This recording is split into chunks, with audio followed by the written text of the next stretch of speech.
Hi all welcome to NITI சுவை விருந்து. இன்றைக்கி நம்ம ரொம்ப சூப்பரான விநாயகர் சதுர்த்தி ஸ்பெஷல் கொழுக்கட்டை தாங்க பார்க்க போகிறோம். எஸ், மினியேச்சர் கொழுக்கட்டை தான்.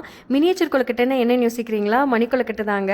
இது செய்கிறதுக்கு ரொம்ப சிம்பிளான இன்க்ரீடியன்ஸ் இருந்தால் போதும். அதே மாதிரி 10 மினிட்ஸில் செஞ்சிடலாம். இது ரொம்ப ஸ்பைஸியாகவும் இருந்துச்சுங்க. இதோட அரோமாவே ரொம்ப சூப்பராக இருந்துச்சு. இது எப்படி செய்கிறதுன்னு பார்த்துடலாம் வாங்க. நம்ம இப்போது மினியேச்சர் கொழுக்கட்டை செய்கிறதுக்கு அரிசி மாவு 200 கிராம்ஸ் எடுத்துக்கலாம். இது கூடவே நான் உப்பு ஆட் பண்ணிக்கிறேன். அதுக்கப்புறமா நெய்யும் ஆட் பண்ணிக்கிறேன். நெய் நீங்கள் ஆட் பண்ணுற அளவுக்கு தான் மாவு சாஃப்டாக வரும். உருண்டை பிடிக்கிறப்ப கையில் ஒட்டாமல் வரும். இப்போ பார்த்தீங்கன்னா நான் கொதிக்க வச்சுருக்க தண்ணியை கொஞ்சம் கொஞ்சமாக ஆட் பண்ணி நான் மாவு பிணையிறேன். நீங்கள் ஒரே இதில் நீங்கள் தண்ணி ஆட் பண்ணிடுறீங்க அப்படின்னா உங்களுக்கு மாவு லூஸ் ஆகிடும். நிறைய ஆட் பண்ணிடாதீங்க. கொஞ்சம் கொஞ்சமாக பார்த்துட்டு நீங்கள் ஆட் பண்ணிக்கோங்க. இப்போ பார்த்தீங்கன்னா மாவு நல்லா சாஃப்டாக உருண்டை பிடிக்கிற பதத்தில் வந்துருச்சு. இந்த மாதிரி பதத்தில் நீங்கள் உருண்டை பிடிச்சிங்கன்னா கையில் ஒட்டாமல் வரும். இப்போ பாருங்கள், நம்ம உருண்டை சூப்பராக பிடிக்க வருது. கையிலே ஒட்டலை பார்த்தீங்களா? ஸோ இந்த மாதிரி பதத்தில் நீங்கள் மாவு பிணைச்சிக்கோங்க. இப்போ இந்த இருக்கிற மாவு எல்லாத்தையுமே நம்ம கொஞ்சம் பெரிய பெரிய உருண்டைகளாகவே பிடிச்சிடலாம். நம்ம மணிக்கொழுக்கட்டை செய்கிறதுக்கு கொஞ்சம் பெரிய உருண்டைகளாக இருந்தால் நல்லாயிருக்கும். அடுத்தது நம்ம ரெடி பண்ணி வச்சுருக்க மினியேச்சர் கொழுக்கட்டை எல்லாமே 5 to 10 மினிட்ஸ் இட்லி பாத்திரத்தில் போட்டு நான் வேக வைக்க போகிறேன்.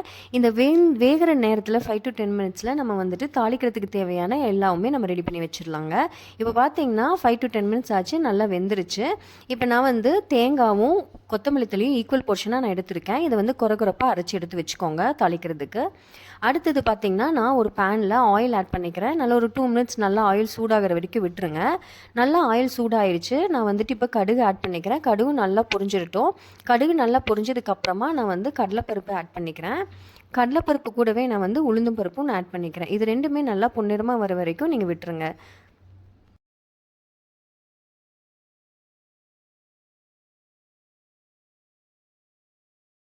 இப்போ பார்த்தீங்கன்னா நல்லா பொன்னிறமாக ஆயிடுச்சு கடலைப்பருப்பு. அடுத்தது நம்ம சாப் பண்ணி வச்சுருக்க பெரிய வெங்காயத்தை நம்ம ஆட் பண்ணிடலாம். நான் பெரிய வெங்காயம் ஆட் பண்ணியிருக்கேன். நீங்கள் வேணால் சின்ன வெங்காயம் கூட யூஸ் பண்ணிக்கோங்க. அதுவும் நல்லா டேஸ்ட் கொடுக்கும். இப்போ நான் வெங்காயம் நல்லா ஃப்ரை பண்ண போகிறேன். 5 to 10 மினிட்ஸ் நல்லா ஃப்ரை ஆகிடட்டும். அடுத்தது நான் கருவேப்பிலை ஆட் பண்ணிக்கிறேன். இப்போ இது எல்லாமே நல்லா பொன்னிறமாக ஆகிற வரைக்கும் நல்லா ஃப்ரை பண்ணிக்கோங்க. இது நல்லா ஃப்ரை ஆயிடுச்சுனா தான் உங்களுக்கு அந்த அரோமாவும் நல்லாயிருக்கும். உங்களுக்கு அந்த வெங்காயமும் நல்லாயிருக்கும். இது நல்லா இப்போ பொன்னிறமாக ஆனதுக்கப்புறமா நான் வீட்டில் அரைச்ச மிளகாத்தூளை நான் ஆட் பண்ணிக்கிறேன். இந்த மிளகாத்தூள் ஆட் பண்ணிக்கிட்டதுக்கப்புறமா நம்ம ரெடி பண்ணி வச்சுருக்கோம் இல்லைங்களா மினியேச்சர் கொழுக்கட்டை, அதையும் நம்ம சேர்த்துடலாம். இப்போ இது எல்லாமே சேர்த்ததுக்கப்புறமா நான் கொஞ்சம் காரத்துக்கு சில்லி ஃப்ளேக்ஸ் ஆட் பண்ணுறேன். அந்த சில்லி ஃப்ளேக்ஸ் கொஞ்சம் நல்லாவே டேஸ்ட் கொடுத்துருக்கு. நல்லாவும் அது பார்க்குறதுக்குமே அழகாக இருந்துச்சு. அடுத்தது நம்ம ரெடி பண்ணி வச்சுருக்கோம் இல்லைங்களா கொத்தமல்லி தழையும் தேங்காயும், அதையும் நம்ம ஆட் பண்ணிடலாம். அவ்வளோதாங்க, ரொம்ப சிம்பிளாக உண்மையாகவே ரொம்ப ஸ்பைஸியாக இருந்ததுங்க. இது விநாயகர் சதுர்த்திக்கு மட்டும் இல்லை, நம்ம நார்மல் டேஸ்லேயுமே குழந்தைங்களுக்கு ஈவினிங் ஸ்நாக்ஸ்க்கும் நம்ம கொடுக்கலாம். இப்போ இதில் நம்ம கொஞ்சம் உப்பும் ஃபைனலாக ஆட் பண்ணிக்கலாம். ஆனால் ஆக்சுவலி நான் கொழுக்கட்டை மாவுலேயுமே ஆட் பண்ணியிருக்கேன். பட் இது கொஞ்சம் ஸ்பைஸியாக இருந்ததுனால எனக்கு உப்பு பத்தாத மாதிரி இருக்குது. ஸோ நான் ஃபைனலாக உப்புமே நான் ஆட் பண்ணிக்கிறேன்.